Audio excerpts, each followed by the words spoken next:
చేప ముక్కలు బాగా ఫ్రై చేసుకున్నాడు. ఉప్పు కారం వేసి కొంచెం నానబెట్టి ఫ్రై చేసి పక్కన పెట్టుకున్న చేప ముక్కలు. ఆయిల్ 3 స్పూన్లు వేసుకోవాలి. ఆవాలు 1 స్పూను,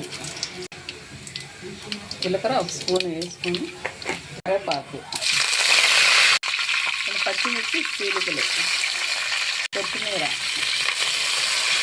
వేసుకున్న తర్వాత అవి వేసినాక బాగా కలుపుకోవాలి.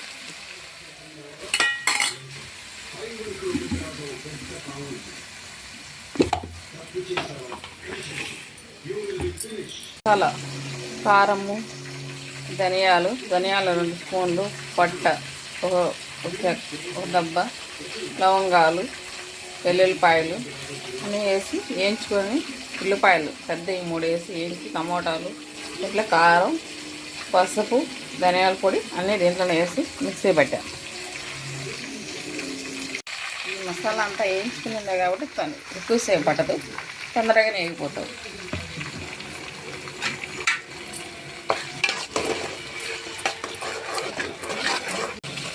మసాలా అంతా ఆయిల్ పైకి వరకు కలుపుకున్నాక చింతపండు నానబెట్టుకున్న చింతపండు రసాన్ని పోయాలి. పెద్ద నిమ్మకాయ అంతా చింతపండు నానబెట్టుకున్నాను. చింతపండు కలిపెట్టిన చింతపండుని రసాన్ని వేసిన తర్వాత అంతా బాగా కలుపుకోవాలి.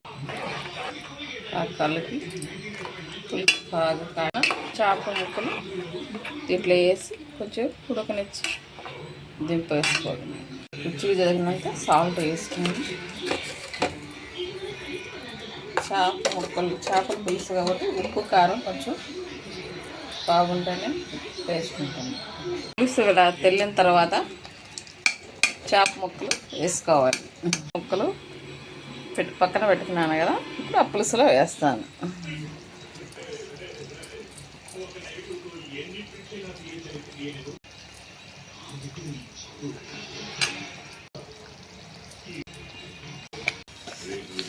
చేప ముక్కలు ఇలా చెదరం అన్నమాట. ఫ్రై చేసుకుంటే వేస్తే గట్టిగా ఉంటుంది. ముక్క తినేటప్పుడు కూడా వేసుకునేటప్పుడు కూడా చెదరకన్నా ఉంటాయి ముక్కలు, ఇట్లా గట్టిగా ఉంటాయి.